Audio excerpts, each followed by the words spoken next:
तो जैसा कि आपने पिछले एपिसोड में देखा था, हमने लाइट रिएक्शन का नॉन साइक्लिक पाथवे पढ़ लिया था। एक बार फिर से मैं आपको उसको रिवाइज करते हुए ले चलता हूँ।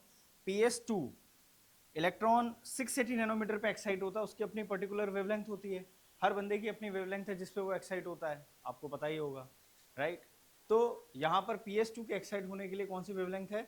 680 नैनो। आदित्य को बड़ा समझ में आ रहा है, क्या वेवलेंथ है भाई तुम्हारी? 98.3 FM। बजाते रहो। नहीं, ठीक है। तो यहां से इलेक्ट्रॉन एक्साइड होके गया PS2 पे।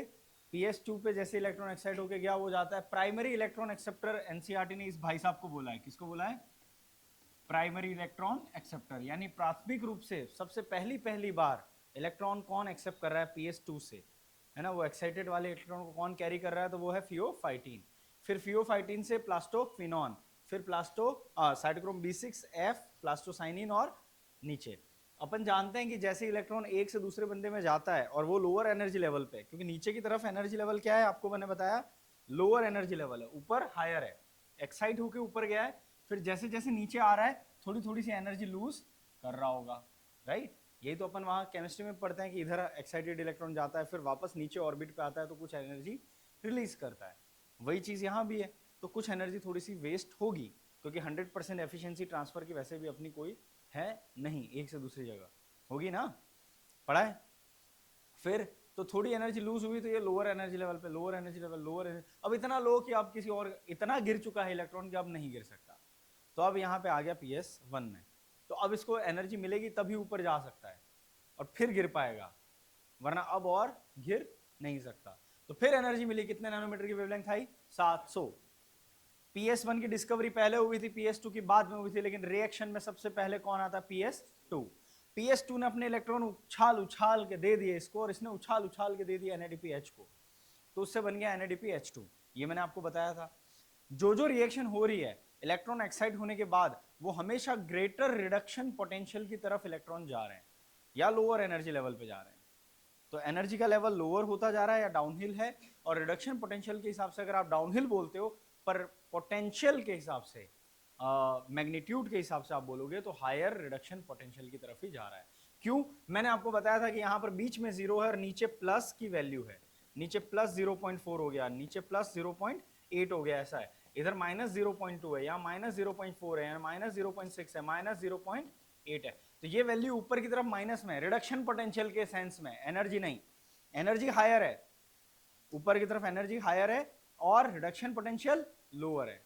तो हमेशा आप नीचे जा रहे हो, यानी कहां आ रहे हो? पॉजिटिव की तरफ, रिडक्शन पोटेंशियल में हायर की तरफ। तो electrons are always moving to greater reduction potential. Electron का मूवमेंट कैसा है ये पूछते हैं, तो पहले अपर साइड, फिर डाउनहिल, फिर अपहिल, फिर डाउनहिल, ये बोलना है। तो अपहिल और डाउनहिल दोनों हो रहा है, सिर्फ डाउनहिल नहीं बोलना है, सिर्फ अपहिल नहीं बोलना है। ये लिखा है एनसीईआरटी ने एंड में, इसी के लास्ट पैराग्राफ में, कि अपहिल भी जाता है और डाउनहिल भी जाता है। ठीक है, वो इलेक्ट्रॉन एनर्जी जब ले रहा है तो अपहिल जाता है, और फिर धीरे धीरे लूज कर रहा है तब डाउनहिल आता है। ये छोटी छोटी बातों पे सवाल बना रहे हैं वो। तो रिडक्शन पोटेंशियल के स्केल पे भी डाउनहिल भले आ रहा है, लेकिन मैग्नीट्यूड वाइज वो हायर रिडक्शन पोटेंशियल की तरफ जा रहा है।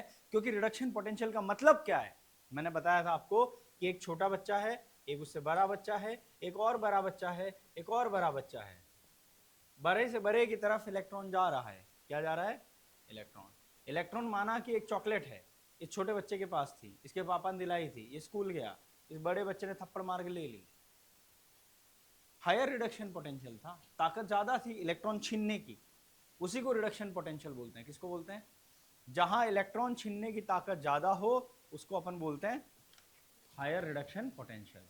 आया समझ में? छीन लिया उससे, फिर कोई अगले बंदे से थप्पड़ मार के छीन लिया, फिर उससे छीन लिया, तो ये हायर रिडक्शन पोटेंशियल कहलाएगा। इलेक्ट्रॉन को अपनी तरफ खींचने की, आकर्षित करने की जो क्षमता है, उसी को अपन कहते हैं हायर रिडक्शन पोटेंशियल। तो इलेक्ट्रॉन किस दिशा में जाता है? डाउनहिल जाता है, अग्रीड, लेकिन मैग्नीट्यूड वाइज वो हायर रिडक्शन पोटेंशियल की तरफ ही जा रहा है। डाउनहिल का मतलब लोअर जा रहा है, ये नहीं सोचना है, मैं बार बार इसलिए बता रहा हूं, ठीक है। फिर जैसे जैसे इनके जितने भी आउटर साइड के इलेक्ट्रॉन थे, एक्साइट होकर बेचारे ने खो दिए, तो अब इलेक्ट्रॉन कहां से लाएगा? ये साइकिल तो बंद हो जाएगी, फिर किसको एक्साइट करेगा? इलेक्ट्रॉन ही नहीं रहेंगे तो तो अब यहां पर एक्चुअल में क्या होता है, अब थोड़ा सा आप केमिस्ट्री एंगल से देखें तो P680 बोलते हैं इसको अपन, और ये P700 है। P फॉर पिगमेंट होता है और कुछ नहीं है ना। तो इसका जो क्लोरोफिल ये रिएक्शन सेंटर है वो पिगमेंट 680 कहलाता है। जब वो अपना इलेक्ट्रॉन कोई खो देता है तो इलेक्ट्रॉन खो देने की कंडीशन में अपन उसको बोलते हैं 680 प्लस, प्लस चार्ज आ जाता है। बात बराबर है केमिस्ट्री के हिसाब से, ठीक। तो ये कहलाएगा P680 प्लस। P680 प्लस जो है ना वो छीन लेता है इलेक्ट्रॉन वाटर से। वो क्या है, इलेक्ट्रॉन छीन लेता है। स्ट्रॉन्ग ऑक्सीडाइजिंग एजेंट की तरह बिहेव करता है। कैसे बिहेव करता है? Water was not a good reducing agent. पानी अगर रिड्यूसिंग एजेंट होता तो आप ऑर्गेनिक केमिस्ट्री की बहुत रिएक्शन में रिड्यूसिंग एजेंट में पानी देखते, ठीक है। H2O तोड़ के H प्लस दे रहा है, रिडक्शन हो रहा है, नहीं होता है। Water is not a good reducing agent. Water तो वहां पे सोर्स है, मीडियम है, वो सब हो सकता है केमिस्ट्री के रिएक्शन में, लेकिन वाटर रिड्यूसिंग एजेंट की तरह काम करते हुए रेयरली दिखेगा। यहां दिख रहा है water is reducing agent here. CO2 को रिड्यूस करने वाला आदमी H प्लस ही है, वाटर से ही आ रहा है अल्टीमेटली। ये टेक्निकली कई बार ऐसे पूछते हैं ये NADPH का H प्लस कहां से आया, तो इनडायरेक्टली अपन बोलते हैं वाटर से। ये स्टेटमेंट भी कभी आ जाए तो ट्रू मानना, डायरेक्टली नहीं आ रहा है, इनडायरेक्टली लेकिन आ रहा है, हाँ बोलते हैं, उसी की वजह से हो रहा है ये सब। बात समझ में आई? हाँ। तो water is not a good reducing agent. Still water reducing agent का काम कर रहा है, क्योंकि सामने वाला स्ट्रॉन्ग ऑक्सीडाइजिंग एजेंट है, उसने तुड़वाया वाटर को, और उसकी अकेले से नहीं हुआ ये भी, उसके लिए मदद लगी मिनरल्स की, Mn+2Cl-, वरना वाटर अपना हाइड्रोजन बॉन्ड बना के खुश था, वो आराम से उसकी जिंदगी चल रही थी, H और O का बॉन्ड बना हुआ था। लेकिन कई बार अभिषेक अपन जीवन में देखते हैं कि किसी की अच्छी बॉन्डिंग होती है, लेकिन दो दोस्त जाके बताते हैं कि देख मैंने अंश को देखते हुए देखा था, पिक्चर देखने जा रहा था वो किसी और के साथ, तुझे नहीं बताया ना, गरबा नाइट्स में भी गया था, डांडिया नाइट में किसी के साथ कुर्ता उड़ता पहन के, तुझे नहीं बताया ना। तो ये कुछ लोग लगते हैं यहाँ पे वो बॉन्ड तुड़वाने के लिए, ठीक है। उत्कर्ष को बड़ा मजा आ रहा है। तो वो बॉन्ड तुड़वाते हैं फिर आके, तो इतने लोगों के एफर्ट लगे तब जाके वो दोनों के बीच में बॉन्ड टूटा, कमजोर हुआ, वरना H और O स्ट्रॉन्ग बॉन्ड बना के बैठे हुए थे। आई बात समझ में? वो नहीं टूट रहा था, वाटर H प्लस नहीं दे रहा था, ठीक है। तो आपने ये सब लोगों ने मिल के और तुड़वाया बॉन्ड, और इसने 680 प्लस ने इस पर अटैक किया as a strong oxidizing agent. यहां वाटर का ऑक्सीडेशन हो रहा है यानी, ठीक है, और इनका रिडक्शन हो रहा है, क्योंकि H प्लस ले रहा है, इलेक्ट्रॉन ले रहा है, जो इलेक्ट्रॉन ले रहा है वो क्या होगा, रिडक्शन ही तो हो रहा है, और जो दे रहा है वो, बस सिंपल सी बात है, वही चीज यहां पर हो रही है। तो इतना केमिस्ट्री के लेवल पे भी चीजें क्लियर कर लो कि तुमको उस लेवल पे सवाल आए तो अपन तैयार हो। क्या ये बात समझ में आई? क्लियर है? ठीक। तो यहां पर वाटर का स्प्लिटिंग होता है, और वाटर का स्प्लिटिंग में सनलाइट की एनर्जी लगी रही है, आपका P680 प्लस का अटैक लग रहा है, मिनरल्स का अटैक लग रहा है, इतने लोग लगे हुए हैं, तब जाके वाटर टूटवा रहे हो आप। यूं ही नहीं कोई यूं ही नहीं कोई पानी तोड़ देता है, ठीक है। आया समझ में? क्लियर? लिख चुके हो ये तो आप, कुछ हेड ऑन करना हो तो कर लो उसी नोट्स में। हाँ, ये एनर्जी वाला स्केल उस दिन अपन रिकॉर्डिंग हो गई थी, उसके बाद मैंने पॉइंट बोला था, तो आप एड ऑन कर लेना, है ना। रिडक्शन पोटेंशियल तो मैंने बता ही दिया था, लेकिन एनर्जी स्केल को भी साथ में पैरेलल लिख दो, लो एनर्जी और ऊपर हाई एनर्जी। ये मैंने ओरली बोला था, उसमें लिखना रह गया था, लिख लो। हाँ, क्या डाउट है? किसी कंडीशन में क्या ये साइकिल चलेगा तभी आएगा,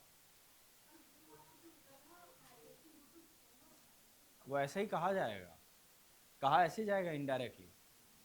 अगर ये वाटर स्प्लिट नहीं होता तो उसके पास कभी NADP के पास NADPH नहीं बनता, वो ये कह रहे हैं। आया समझ में?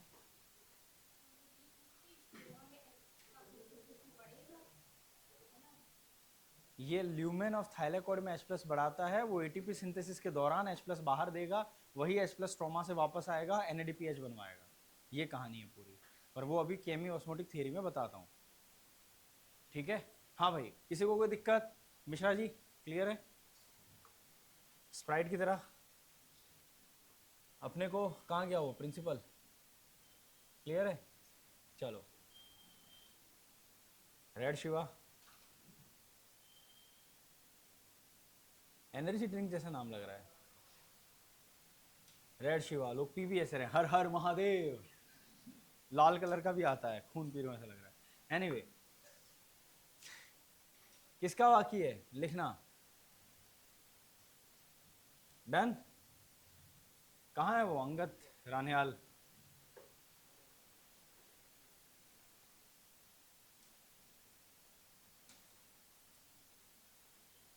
बढ़े आगे?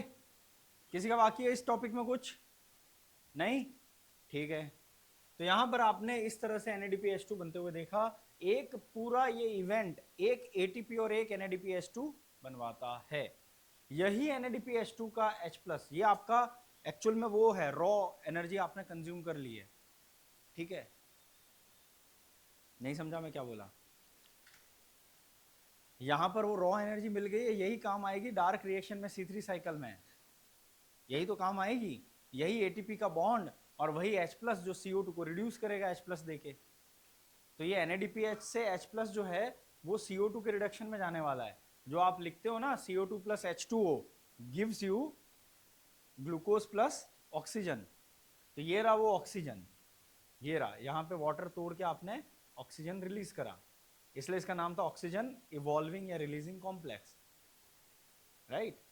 तो ऑक्सीजन रिलीज हुआ, वो वाला ऑक्सीजन है। दूसरा आप क्या लिखते हो? ग्लूकोज, उसमें CO2 के साथ H जोड़ा है, वो H कहाँ से गया है? यहां से H गया है इधर, और ये H जाएगा CO2 के पास। और CO2 को जोड़ने के लिए जो एंट्रोपिकली फेवरेबल अगर रिएक्शन नहीं आप बना रहे हो, तो उसके लिए ATP कहां से लगेगा? ये रहा, वो यहां से बनवाया है। आई बात समझ में कि नहीं आई? तो आपका जो रॉ पावर है ना, वो यहां से जनरेट होता है लाइट रिएक्शन से, और आपने लाइट की एनर्जी को, ये लाइट की एनर्जी को केमिकल बॉन्ड की एनर्जी में कन्वर्ट कर दिया है। और नॉट ओनली ATP, आपका NADPH के अंदर भी आप देखो, NADPH अपन कहां लिख रहे हैं? एनर्जी स्केल पे देखो आप, ऊपर की तरफ हायर एनर्जी है, नीचे की तरफ लोअर है। वाटर यहां कहीं आ रहा है, जहां से इलेक्ट्रॉन दे रहा है, यानी वाटर यहां पे है, यहां पे NADPH है ना?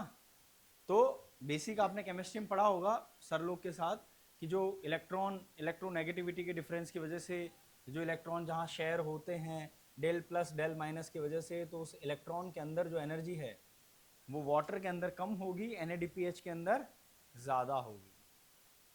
ठीक है? उससे ज़्यादा मैं अभी केमिस्ट्री में घुसना चाहता नहीं, क्योंकि लोग बोलेंगे काहे पढ़ा रहे इतनी केमिस्ट्री। ठीक है? पर मेरा हिंट जो दिया उससे आप जिसको समझ में आना चाहिए उसको समझ में आ चुका होगा कि इलेक्ट्रॉन की जो शेयरिंग होती है वो कितनी क्लोज है, कितनी दूर है, वो ऑर्बिट से कितनी दूर है, that will decide the level of energy they carry, right? So यहाँ पर एनर्जी कम है और यहाँ पर एनर्जी रिलेटिवली बॉन्ड में ज़्यादा है। तो वो जितना बॉन्ड पे इक्वल डिस्ट्रीब्यूशन है इलेक्ट्रॉन्स का या किसी एक की तरफ है, that will ultimately affect, right? नहीं समझे? हाँ, तो वो आप केमिस्ट्री में पढ़ते ही हो, मुझे उम्मीद है, तो वो पढ़े होंगे और समझ में आया ही होगा।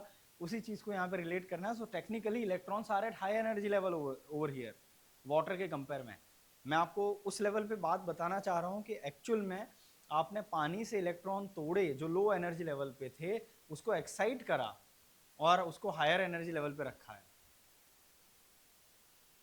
और वो जाएगा आपके CO2 के पास। ठीक है?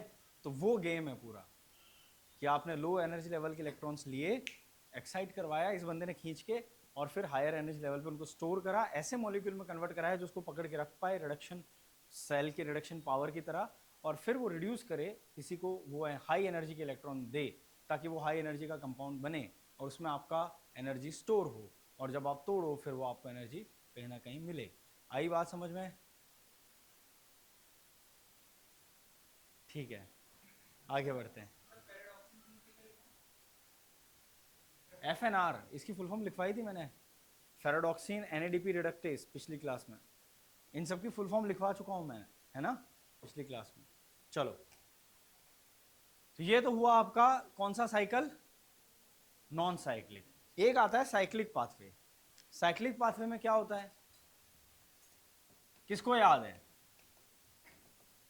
मिश्रा जी? PS2 नहीं होगा, PS1 ही होगा। PS1 होगा, इसका इलेक्ट्रॉन एक्साइट होगा 700 नैनोमीटर पे, यानी जब आपको 680 नैनोमीटर की लाइट नहीं मिल रही है, जब वो लाइट नहीं मिल रही है, 680 नैनोमीटर मतलब नैनोमीटर कम है, यानी एनर्जी क्या है?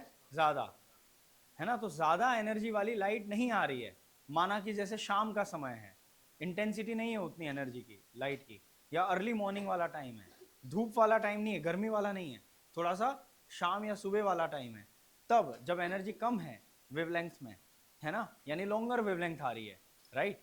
तो लॉन्ग, तभी तो आप सुबह और शाम को देखते हो लालिमा छाई रहती है आसमान में, वेवलेंथ कौन सी है वहां पे, राइट। तो वो रेडिश या फार रेड वाली आ रही है आपकी, तो उस एरिया की बात चल रही है। तो उस टाइम पे इंटेंसिटी कम है, एनर्जी कम है, जब एनर्जी कम है तो आप 680 नैनोमीटर की वेवलेंथ नहीं पा रहे हो उतने अच्छे से, तो फिर आपका PS2 एक्साइट नहीं हो रहा है। PS2 एक्साइट नहीं हो रहा है तो PS1 बोलता है ठीक है, हम आत्मनिर्भर लोग हैं, हम कौन सा उन पर डिपेंडेंट है, हम अपना कर लेंगे। पर जब भी आदमी ऐसा सोचता है, जरूरी नहीं कि वो पूरा काम अपना अपने तरीके से कर ले, पर कुछ तो कर लेता है। क्या कर लेता है देखो, बताओ कौन, किसको याद है रिएक्शन? PS1 एक्साइट होके गया, उसके बाद कहां जाएगा इलेक्ट्रॉन? FeS के पास, फिर हाँ FD, फिर वेरी गुड साइटोक्रोम, यानी उसी साइकिल में चला गया। उसके बाद अब यहां पर भी आपका एक ATP बन रहा है, ठीक है, और यहां पर भी आपका एक ATP बनता था, तो यहां पर आपका ATP एक एक्स्ट्रा बना, but no NADPH2, no NADPH2, क्योंकि NADPH बनाने के लिए जो इलेक्ट्रॉन आप दे रहे थे NADP को, वो वापस आ गई इधर और उसने भी ATP बनवा दिया, ठीक है। तो दो कंट्रीब्यूशन है ATP बनवाने में। अब आप बोलोगे सर ये यहां से इलेक्ट्रॉन जाता है तो ATP कैसे बन जाता है? वो केमियोस्मोटिक थ्योरी में पढ़ोगे ना अभी, वो पूरा एक टॉपिक है, पूरा एक लेक्चर लगेगा उसको समझाने में, ठीक है। तो वो मैं ऐसे बीच में नहीं घुस सकता उसमें कि ये ATP कैसे बनेगा वो अभी समझा दूं और फिर आगे जाऊं, ये नहीं पॉसिबल है। उसमें अपन पूरा अभी अगला टॉपिक उस पर फोकस करेंगे, उसके लिए पेशेंस रखना पड़ेगा कि ये कैसे बन रहे हैं ATP। समझ में आया? तो अपन को अभी यही सोचना है कि हाँ ATP बनता है, कैसे बनता है, उसमें एनर्जी का क्या गेम है, बताता हूं मैं आपको। ये सिंपल तरीका है, इसमें आपका नो PS2, इसमें की पॉइंट क्या है, नो PS2 इन्वॉल्व। क्यों? क्योंकि जो लाइट है इज बियॉन्ड 680 नैनोमीटर, उससे ज्यादा है ना, वेवलेंथ उससे ज्यादा की है। दूसरा एक कहां पर ये हो सकता है, at stroma lamella, at stroma lamella, क्योंकि स्ट्रोमा लामिला जो है वहां पर नो PS2, वहां पर PS2 एक तो एब्सेंट होता है, ठीक है, PS2 एब्सेंट होता है नहीं, और दूसरा NADP रिडक्टेज एंजाइम जो वहां पे बताया था वो भी एब्सेंट होता है, ये भी एब्सेंट है। तो NADP का रिडक्टेज ही नहीं है तो NADP को रिड्यूस कौन करेगा भाई, और PS2 भी नहीं है तो वो भी एक्साइट होने से रहा, तो वो साइकिल नहीं चलेगी। तो कहां पर ये प्रिफर्ड है, दो कंडीशन में, एक तो वो जहां पर लाइट आपकी इस कंडीशन में आ जाए, या फिर स्ट्रोमा लेमिला पे, दो कंडीशन है। ग्रेना पे भी हो सकता है, कब, लेकिन वो बताया मैंने कंडीशन। ग्रेना पे कब हो सकता है, जब लाइट हायर वेवलेंथ की हो, या फिर स्ट्रोमा लेमिला पे इन जनरल हो सकता है। अब इसका क्या फायदा है, तो ये आपको एक्स्ट्रा ATP देता है ना, इसका फायदा ये है। अब इससे क्या मतलब एक्स्ट्रा ATP से, तो जब आप C3 साइकिल देखोगे, तिवारी जी गौर फरमाइएगा, मेरे को दर्द नहीं हो रहा है, मैं सर हूं ना।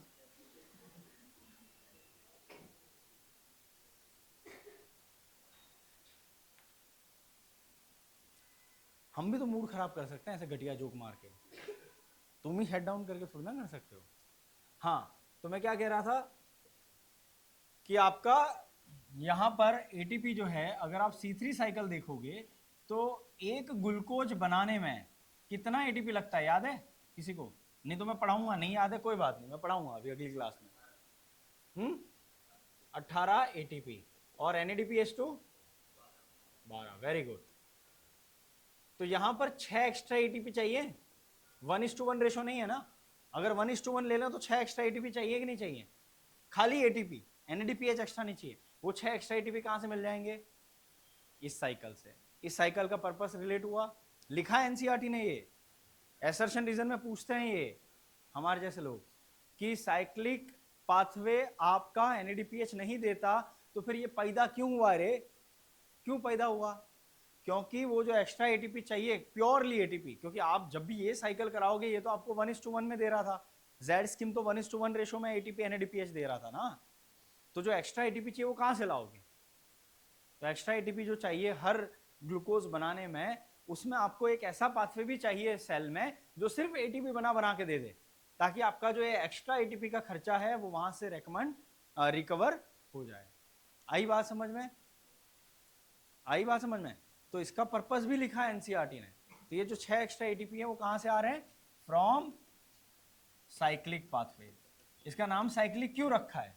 क्योंकि इलेक्ट्रॉन यहां से निकला और इलेक्ट्रॉन इसी को वापस आ गया। इसको अपन क्या बोलते हैं आरती में? तेरा तुझको अर्पण क्या लागे मेरा, ओम जय जगदीश हरे। यही तो है, तेरा तुझी को अर्पण क्या लागे मेरा। राइट? उत्कर्ष विरक्ति जाग गई क्या? समझ में आ गया? क्लियर है? ठीक।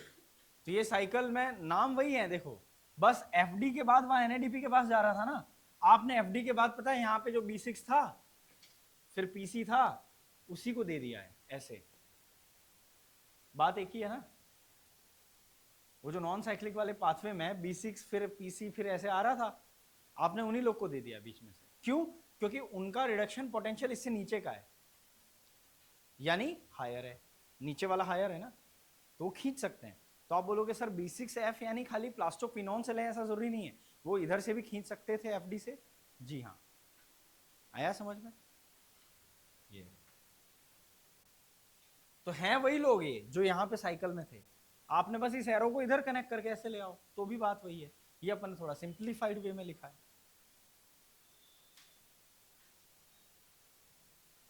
लिख लो इसको। तो आपका नॉन साइक्लिक और साइक्लिक दोनों लाइट। क्या पढ़ोगे आप बताओ? अगला हेडिंग क्या है?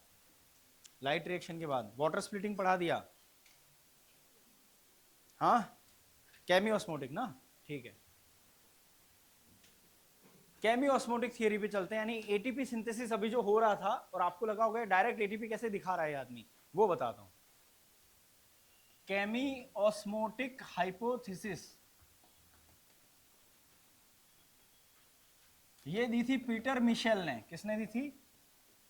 Peter Mitchell. इनको इसके लिए मिला था नेशनल परमिट ट्रक चलाने का, नोबेल प्राइज। लिखा रहता है ना ट्रक पे एनपी, ठीक है। इनको मिला था नेशनल परमिट, नोबेल प्राइज मिला था इस काम के लिए, क्योंकि इन्होंने एटीपी आपको बनाना कैसा है वो बताया था। दो जगह पे एटीपी बनता है, एक माइटोकॉन्ड्रिया में बनता है रेस्पिरेशन में, और एक बनता है क्लोरोप्लास्ट के अंदर। दो जगह पे बनता है, दोनों में क्या फर्क है थोड़ा सा वो देखते हैं, ठीक है। इन माइटोकॉन्ड्रिया उसको अपन बोलते हैं ऑक्सीडेटिव फॉस्फोराइलेशन। क्या बोलते हैं? फॉस्फोराइलेशन। फॉस्फोराइलेशन का मतलब होता है ADP plus P gives you ATP, है ना। फॉस्फोरिल ग्रुप का एडिशन इज फॉस्फोराइलेशन, ठीक है।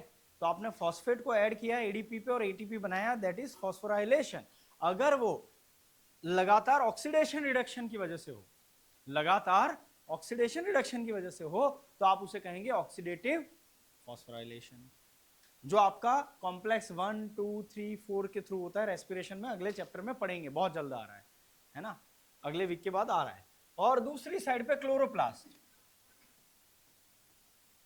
यहां पर भी फॉस्फोराइलेशन होता है, लेकिन इसको अपन बोलते हैं फोटोफॉस्फोराइलेशन। क्या बोलते हैं?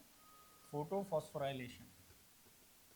यहां पर भी यानी एटीपी एडीपी प्लस पी लगेगा, इसी को फॉस्फोराइलेशन कहते हैं, और बनता है एटीपी। लेकिन उसमें एनर्जी कहां से आई? लाइट की वजह से। लाइट, यहां लाइट की वजह से वो एटीपी बन रहा है, तो फोटोफॉस्फोराइलेशन कहां होगा? क्लोरोप्लास्ट में होगा, ठीक है। ये कहां होगा? माइटोकॉन्ड्रिया में होगा। बात समझ में आ गई? दोनों में हल्का सा फर्क है। जब ये पढ़ोगे अगले चैप्टर में तो ये क्लियर हो जाएगा क्या है। अभी इस पे फोकस करते हैं, ये क्या है और ये एटीपी कैसे बनाता है। अभी वही मिसिंग पजल था पूरे में कि यार ये एटीपी कहां से आ गया एरो बना के ना, मैं बताता हूं। अब इसके लिए जरूरी होता है, इसेंशियल थिंग इसके लिए क्या है, प्रोटॉन ग्रेडियंट। क्या है, प्रोटॉन का ग्रेडियंट बनना across membrane, across thylakoid membrane. तो थाइलेकॉइड की जो मेम्ब्रेन है, झिल्ली है, उसके आगे और पीछे, अंदर और बाहर की तरफ प्रोटॉन का ग्रेडियंट बनता है। क्या मतलब है प्रोटॉन के ग्रेडियंट का, कि प्रोटॉन एक जगह ज्यादा और एक जगह कम है। यानी सिंपल भाषा में बोले तो एक जगह पे H प्लस ज्यादा है, एक जगह पे H प्लस कम है, और उसकी वजह से एटीपी बनता है। क्या ये बात समझ में आई। तो अगर आप थाइलेकॉइड को देखो तो यहां पर होता है हाई H प्लस और यहां बाहर लो H प्लस। इसको अपन बोलते हैं ग्रेडियंट। ग्रेडियंट का मतलब ये होता है, आसान भाषा में समझा, फोकस पूरा रखना है यहाँ पे, ठीक है। इसी को ग्रेडियंट बोलते हैं। ये है आपका थाइलेकॉइड और ये एरिया है आपका स्ट्रोमा, जो क्लोरोप्लास्ट का स्ट्रोमा है, मैट्रिक्स एरिया है जो एक तरीके से वो। तो उन दोनों के बीच में H प्लस का डिफरेंस आ जाता है। क्यों आता है, कैसे आता है, उससे एटीपी बनता है, बताता हूं। अब वो कैसे आता है उसके तीन कारण है। कितने कारण है, तीन। उस पर अपन फोकस करते हैं, आओ, ठीक है। So proton gradient is formed by 3 reasons. 3 कारणों से बनता है। पहला, एनसीईआरटी के सीक्वेंस में मैं नहीं जा रहा हूं क्योंकि एनसीईआरटी ने जो दूसरा दिया है वो थोड़ा कॉम्प्लेक्स है, मैं उसको लास्ट में रखूंगा ताकि इजी वाले दोनों पहले समझ लो। पहला रीजन है कि water splitting, water splits and releases H plus. यहां पूरा फोकस रखना। अब ये तीनों कारण बहुत इंपॉर्टेंट हैं और आज ये टॉपिक खत्म हो जाएगा अपना, अगली क्लास में डार्क रिएक्शन हो जाएगी बढ़िया से। Releases H plus in lumen of thylakoid. क्या होता है ल्यूमेन ऑफ थाइलेकॉइड, अभी डायग्राम बना के मैंने मेम्ब्रेन के अंदर का स्पेस बताया था। ल्यूमेन क्या होता है, space inside membrane of thylakoid, ठीक है, जो गोला बनाया था उसके अंदर का स्पेस। ठीक, कैसे दिखा रहा हूं, हर एक पॉइंट पे मैं उसका डायग्राम बना के आपको समझा देता हूं टुकड़े टुकड़े में, फिर एक होलसम डायग्राम एंड में बनाते हैं। तो पहला पॉइंट है आपका कि यहां पर आपका वाटर स्प्लिटिंग कॉम्प्लेक्स इधर अंदर की तरफ होता है। तो ये आपके वाटर को तोड़ता है और बनाता है H प्लस 2H2O होगा तो 4H plus plus 4E plus O2 molecular oxygen, ठीक है। रिएक्शन बैलेंस करने का काम मेरे नहीं है, वो केमिस्ट्री में करते रहना, मैं बेसिक एक बता दे रहा हूं। अब यहां इसकी वजह से ऑक्सीजन रिलीज होती है ना, इसलिए आप वो ग्लूकोज प्लस O2 लिखते थे, उसका रीजन ये है। ये पानी स्प्लिट कराया, यहां होता है आपका PS2। PS2 के साथ एसोसिएट होता है ये बंदा जिसका नाम है water splitting complex.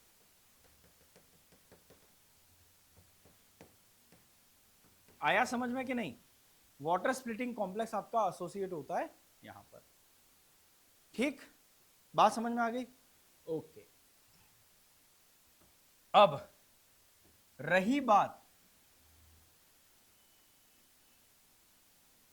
4H plus पर 4E प्लस O2, ये हो गया, क्लियर है यहां तक।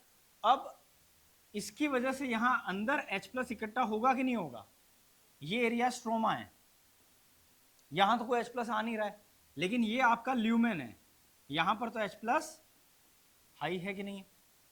एक रीजन है H प्लस के डिफरेंस का, वो ये है कि पानी अंदर स्प्लिट होता है और H प्लस अंदर इकट्ठा करता है। डिफरेंस क्या लाना है अपन को, अंदर H प्लस ज्यादा और बाहर H प्लस कम, इसी को ग्रेडियंट बोलते हैं। ग्रेडियंट का मतलब ये होता है एक जगह ज्यादा एक जगह कम। चलो दूसरे पॉइंट पे चलते हैं। दूसरा पॉइंट क्या होता है, सेकंड पॉइंट है आपका NADP reductase is present on outer side of thylakoid membrane।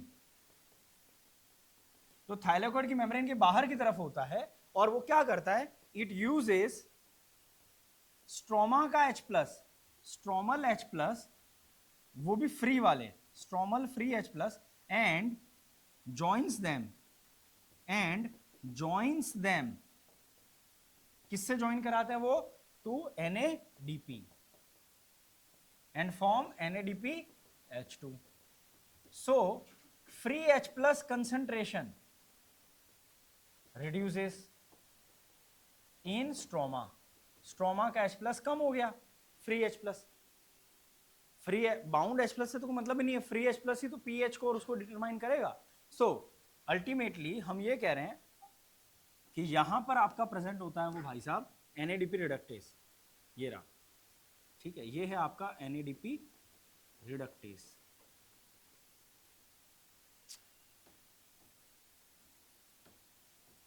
NADP reductase का मैं R लिख दे रहा हूं, ठीक है, शॉर्ट में. इसने आपका स्ट्रोमा साइड का H प्लस लिया प्लस NADP लिया और उसको क्या बना दिया, NADPH2. ये फ्री H प्लस थे. कौन से एरिया के थे ये, स्ट्रोमा के. ये तो ल्यूमेन वाला, तो इसके फ्री H प्लस कम करा दिया आपने, करा दिए कि नहीं, है ना. ये NADP क्या है, रिडक्टेस, ये एंजाइम है. नहीं दिख रहा है कामाक्षी, फिर से बनाऊं, नहीं समझ में आया, आया, इधर बनाऊं, इधर बाहर की तरफ आप बना दो NADP रिडक्टेस, और वो बंदा क्या कर रहा है, ये स्ट्रोमा एरिया था, तो स्ट्रोमा के जो H प्लस थे उसको बाइंड करा रहा है किसके साथ, NADP के साथ, और बना रहा है NADPH2. किस एरिया में, स्ट्रोमा वाले एरिया में. और ये था आपका NADP रिडक्टेस, ये कह रहा हूं मैं. ये आपका सेकेंड रीजन हुआ, ये आपका फर्स्ट रीजन था, जिससे एक रीजन से अंदर H प्लस बढ़ रहे हैं, एक रीजन से बाहर के H प्लस कम हो रहे हैं. एक तो अंदर बढ़ा रहे हो, ऊपर से बाहर कम कर रहे हो, तो डिफरेंस बढ़ेगा कि नहीं. अब तीसरा रीजन है, ये दो इजी थे, तीसरे पे और फोकस की जरूरत है. सिंपल, दो वापस रिवाइज कर ले. एक, अंदर पानी को तोड़ा तो H प्लस मिला अंदर, उससे अंदर H प्लस बढ़ गया, बाहर कोई नहीं दे रहा.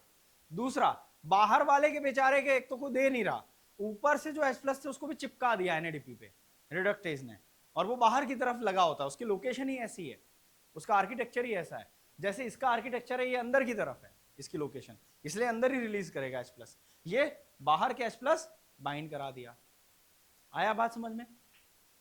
दोनों वजह से, एक ने अंदर का बढ़ाया, एक ने बाहर का कम कराया, तो ग्रेडियंट बन रहा था. तीसरा बंदा और खतरनाक है, वो बाहर का कम भी करा रहा है और अंदर बढ़ा भी रहा है.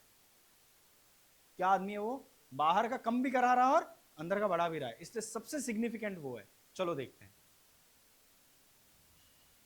तीसरा कारण.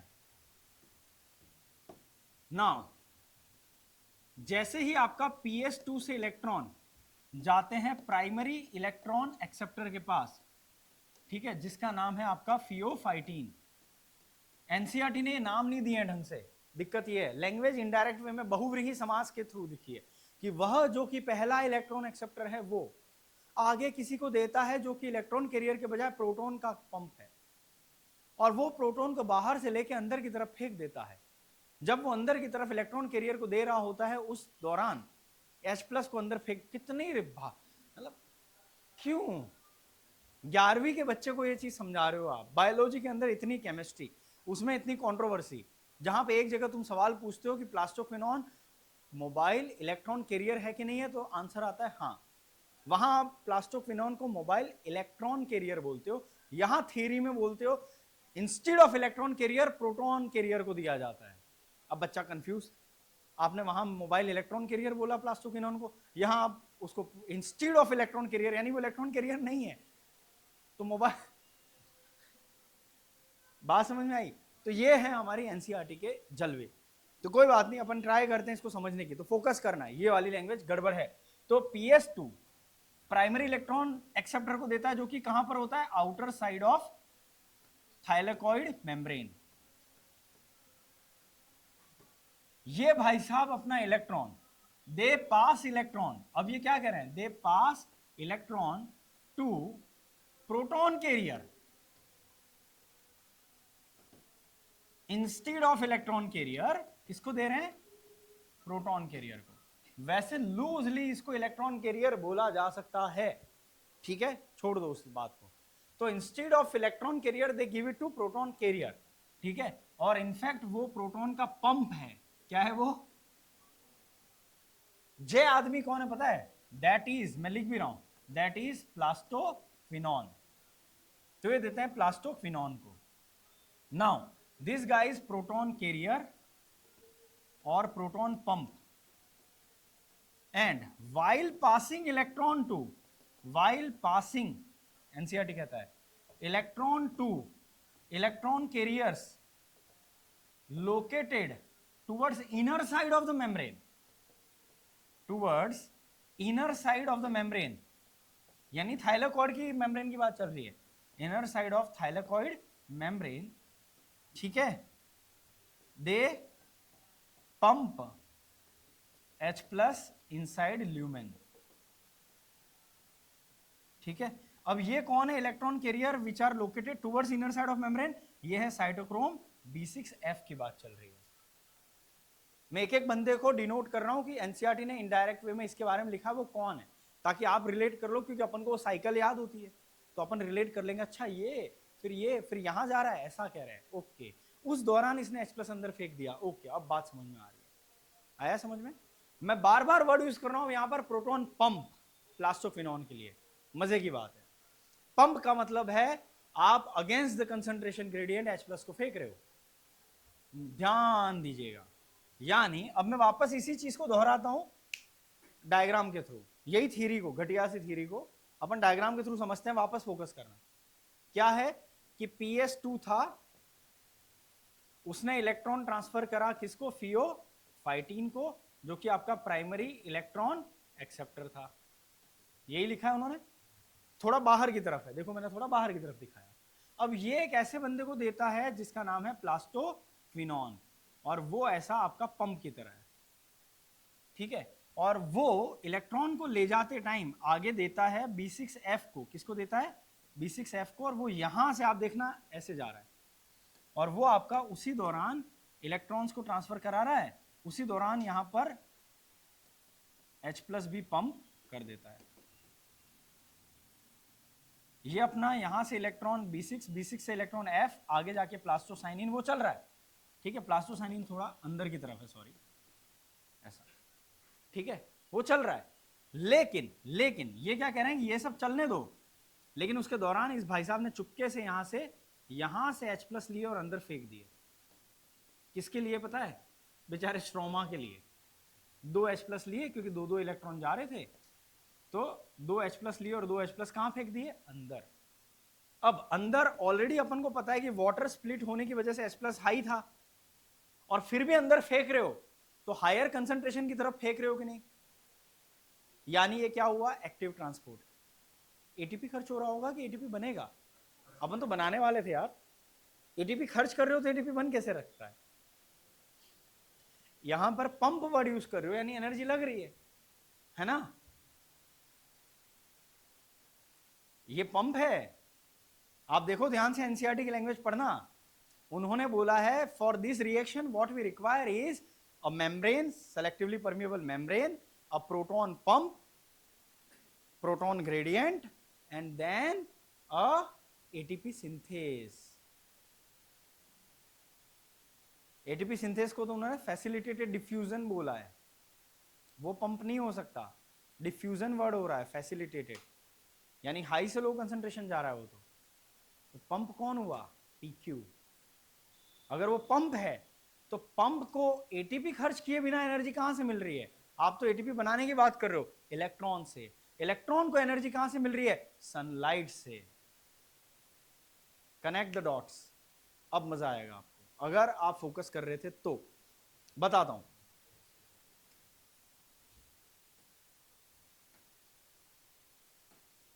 ये जो इलेक्ट्रॉन को आपने एनर्जी दी, ये एक्साइट होके गया, अब ये धीरे धीरे लोअर एनर्जी पे क्यों गया पता है, क्योंकि उसने वो एनर्जी दे दी H प्लस को पंप करने में, जिसकी वजह से H प्लस इकट्ठा हुआ और उसकी वजह से एटीपी बना।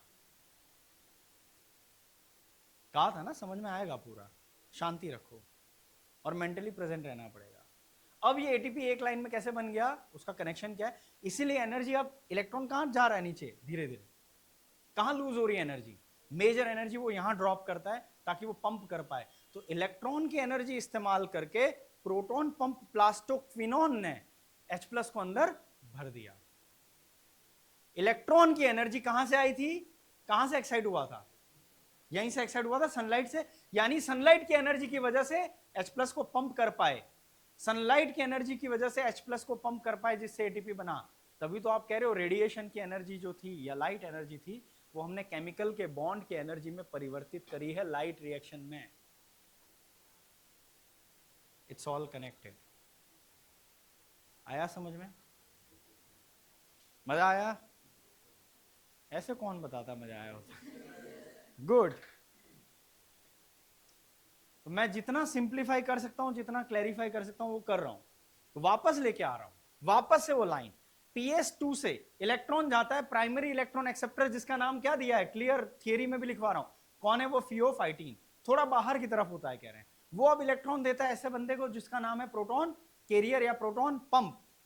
और वो instead of being electron carrier, वो इलेक्ट्रॉन को कैरी करने के बजाय वो प्रोटॉन को लेके आता है स्ट्रोमा से और कहां फेंक देता है? अंदर। जिस वजह से ये तीसरा रीजन है। अब इस आपने देखो, मैं वापस से वहां ले जाता हूं उस रिएक्शन पे जहां एटीपी बन रहा था। आपने 3 कारणों से एटीपी बनाया है, H+ इकट्ठा किया था वहां पे। क्या 3 कारण थे? वाटर स्प्लिट करके H+ इकट्ठा करना। लेकिन यहां तो आपने एटीपी नहीं लिखा, आपने NADPH को H+ को बाइंड करा दिया, इसकी वजह से भी डिफरेंस क्रिएट हुआ था ग्रेडियंट का। यहां एटीपी नहीं लिखा। एटीपी कहां लिखते हो आप? यहां पर, जहां H+ पंप हुआ था। क्यों? क्योंकि उन तीनों कारणों में सबसे क्रूशियल कारण वो था जो बाहर का कम भी करा रहा है और अंदर का बढ़ा भी रहा है। बाकी दोनों कारण एक ही मैग्नीट्यूड पे इफेक्ट दे रहे हैं कि मैं बाहर का कम कराऊंगा, मैं अंदर का बढ़ाऊंगा। ये कह रहा है मैं बाहर का कम भी कराऊंगा, अंदर का बढ़ाऊंगा भी, मेरे को इज्जत मिलनी चाहिए, क्रेडिट मेरे को चाहिए। तो एटीपी का क्रेडिट किसको दिया है? आप यहां एटीपी सिंथेसिस नहीं लिख रहे हो, यहां नहीं लिख रहे हो, लिख रहे हो यहां पे, जबकि कारण तो तीनों थे। हर एक चीज का लॉजिक क्लियर होना चाहिए। आई एम ट्राइंग कि आपको वो क्लैरिटी मिले कि यहीं क्यों चिपकाया। जब आपके दिमाग जहन में सवाल आना चाहिए कि सर आप कह रहे हो कि इसका H+ यूज कर लिया, तो यहां एटीपी का कॉन्ट्रीब्यूशन काहे नहीं लिख रहे हो? वाटर स्प्लिट हुआ तो उससे H+ इकट्ठा हुआ, उसकी वजह से भी तो ग्रेडियंट बना है, वहां एटीपी क्यों नहीं लिख रहे हो? सिर्फ यहां क्यों लिख रहे हो? रीजन है, द गाय इज सिग्निफिकेंट। उन दोनों के बराबर का असर वो डाल रहा है अकेला। तो आप उसी को, अब भाई मैन ऑफ द मैच किसको दोगे? जिसने रिलेटिवली ज्यादा स्कोर किया उसी को दोगे ना। तो इसने किया है, इसलिए आप क्रेडिट दे रहे हो एटीपी बनने का यहां पे। तो ये रटना नहीं है कि यहां पर ही क्यों लिखा, लिख देंगे साला और सोचेंगे भी नहीं हम। That's what our education system does and that's what I want to change. Clear है यहां तक बात? वापस आते हैं, कहां थे हम? तो PS2 ने इलेक्ट्रॉन एक्साइट करके दिए, प्राइमरी इलेक्ट्रॉन एक्सेप्टर, दोनों जगह पे देख लो सेम बात हो रही है। वो भाई साहब ने इलेक्ट्रॉन किसको दिए? प्रोटॉन कैरियर को इंस्टेड ऑफ इलेक्ट्रॉन कैरियर। वो कौन था? PQ, plastoquinone. प्लास्टोक्विनोन ने इलेक्ट्रॉन अगले इलेक्ट्रॉन कैरियर्स पे ही दे रहा था, ये जो B6F है। ठीक है, इसको थोड़ा क्लीन ना दिख रहा हो तो अपन थोड़ा क्लीन वे में लिख देते हैं, कोई लोड नहीं है इतना।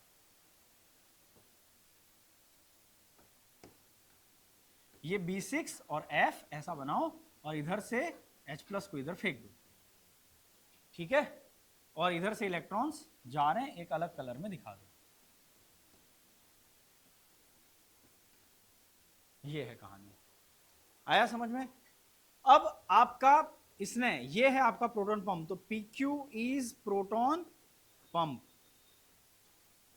It is pumping H+ already, जबकि अंदर H+ ज्यादा है, फिर भी फेंक रहा है। तो एनर्जी लग रही है, वो एनर्जी कहां से आ रही है? सनलाइट से। सनलाइट की एनर्जी की वजह से ये पंप हो पाया। और अल्टीमेटली तीसरा कारण ये था। अब अपने को एकदम क्लियर है तीनों कारण। एक बार फिर रिवाइज करें तीनों कारण। एक, वाटर स्प्लिट करने से अंदर H+ बढ़ा, अब ये इजी लगेगा ये पढ़ने के बाद। दूसरा, NADP रिडक्टेज ने बाहर से H+ जो थे बाहर वाले के बेचारे के बाइंड करा दिए NADP से, तो वहां का कम हो गया, है ना। तीसरा, इस भाई साहब ने बाहर के H+ अंदर फेंके तो बाहर का कम भी कराया और अंदर का बढ़ाया भी, ड्यूल इफेक्ट डाला, राइट। तो 3 वजह से H+ अंदर इकट्ठा हो गया। अपना टारगेट क्या था? अंदर H+ इकट्ठा हो जाए। उसकी वजह से H+ का ग्रेडियंट बनेगा कि अंदर H+ ज्यादा, बाहर H+ कम। अब इससे क्या होगा? अब तक अपन ये प्रूव कर रहे थे कि H+ अंदर ज्यादा और बाहर कम होने से एटीपी बनता है। कैसे बनता है? अब वो सेकंड हाफ पे ले जाता हूं, वो इजी है। जो सबसे ट्रिकी पार्ट था वो यही था, ये पॉइंट। Are we good? यहां तक समझ में आ रहा है? परफेक्ट। चलो अब अगले पे चलते हैं। Now since we establish this, since inside lumen H plus is high and outside stroma H plus is low due to those three reasons, we call it proton gradient. इसी को अपन proton gradient बोलते हैं। Form right, proton gradient बन गया। अब इससे क्या होता है, एक ग्रेडियंट बनता है, एक जगह ज्यादा और एक जगह कम, तो ऑटोमेटिकली अपनी सेल क्या करती है, ग्रेडियंट से एक फोर्स जनरेट होता है। ग्रेडियंट जब बनता है डेल्टा एच, तो आप देखोगे कि अंदर अगर H प्लस ज्यादा है और स्ट्रोमा वाली साइड पे H प्लस कम है, इसका मतलब मैं ऐसा बोल सकता हूं कि अंदर रिलेटिवली प्लस चार्ज ज्यादा है और negative charge relatively relatively relatively ऐसा बोल सकता हूं, रिलेटिविटी के हिसाब से कह सकता हूं अंदर H प्लस ज्यादा है तो रिलेटिवली मोर H प्लस प्लस चार्ज बाहर की तरफ रहेगा। इसको अपन क्या बोलते हैं, वोल्टेज ग्रेडियंट। क्या बोलते हैं, यही तो है कि एक एरिया में आपका पॉजिटिव चार्ज बढ़े और एक साइड पे नेगेटिव हो, voltage gradient. So this generates, है ना, delta H gradient creates voltage gradient, it creates delta we, इसको अपन बोलेंगे voltage gradient. At the same time अगर अंदर H प्लस ज्यादा है तो pH आपका क्या हो जाएगा, लो या एसिडिक, और यहां पर आपका pH क्या होगा, मोर या बेसिक।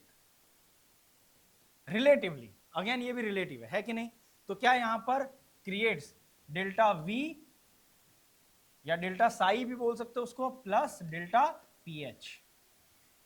एंड दिस, जब भी वोल्टेज ग्रेडियंट जनरेट होता है वो एक फोर्स जनरेट करता है उसको न्यूट्रलाइज करने के लिए ग्रेडियंट को, और वो फोर्स क्या कहलाएगा, किसके थ्रू मोटिवेटेड है वो फोर्स, प्रोटॉन। तो आप बोलेंगे प्रोटॉन मोटिव फोर्स। जब अगर ये चीज इलेक्ट्रॉन के थ्रू हो कि एक जगह इलेक्ट्रॉन ज्यादा और एक जगह कम, तो आप उसको इलेक्ट्रोमोटिव फोर्स बोल रहे थे, ईएमएफ। ये बस ऑपोजिट डायरेक्शन है, यहां पीएमएफ दिखेगा, प्रोटॉन मोटिवेटेड फोर्स। तो इट जनरेट्स पीएमएफ, है ना, पीएम फंड योजना नहीं, प्रोटॉन मोटिव। और ये फोर्स आपके H प्लस को फोर्सिबली बाहर फेंकेगा, फोर्स के साथ, ऊर्जा के साथ। कहां, ये रहा, यहां H प्लस ज्यादा था तो कम की तरफ आएगा, यहां H प्लस आता है तो इसका ये पार्ट F0 होता है, ये F1 होता है, ये अपन बता चुके हैं। आगे उन्होंने C लिखा होगा, C का मतलब होता है क्लोरोप्लास्ट, और कुछ नहीं है। बाकी F0 F1 है, मैंने F का मतलब लिखवाया था फर्नांडिस पार्टिकल, याद होगा, F फॉर, तो ये नहीं बोलना sir what the F means Fernandes, ठीक, क्लियर। और C का मतलब क्या है यहाँ पे, क्लोरोप्लास्ट। बात बराबर क्लियर है, एक चीज। चलो नाउ H प्लस यहां से यहां जब आएगा तो ये तो F0 पार्ट जो होता है वो होता है आपका trans membrane channel. Channel word use कर रहा हूं, पंप नहीं, और उसकी वजह से कन्फर्मेशनल चेंज होता है इसमें। जैसे H प्लस आता है ना, ये इसके अंदर चक्का घूमता है 120 120 120 डिग्री से, अंदर कन्फर्मेशनल चेंज होता है, ओपन टाइट लूज करके 3 कन्फर्मेशन होता है, वो चेंज होता है। तो उससे जब वो पूरा 360 डिग्री घूमता है, एक एटीपी बनवाता है वो। पहले कन्फर्मेशन में एडीपी और पी पास आता है, दूसरे में वो इतना पास आके बॉन्ड बना लेता है, तीसरे में एटीपी रिलीज कर दिया जाता है। तो 3 H प्लस निकलते हैं, एक एटीपी बनता है। आया समझ में? उतना डिटेल खैर आपसे कोई पूछेगा नहीं, बस कन्फर्मेशनल चेंज होता है, इतना काफी है। मतलब अपन को तो 4 बोलना है अब तो, क्योंकि एक एडीपी और पी को लाने में लगता है। दे से कि एक एडीपी और पी को लाने में खर्च होता है, एक H प्लस वहां पे साइड पे लाने में। दोनों जगह पे 4 ही लिखना है, 4 H प्लस है। वो मैं पुरानी एनसीईआरटी के हिसाब से बता रहा हूँ, 3 H प्लस 4, एक लाने में लगेगा, ठीक है। आया समझ में? 3 कन्फर्मेशनल घुमाने में, एक लाने में, 4। तो कहां थे अपन, हाँ, F1 क्या है आपका, when H plus passes,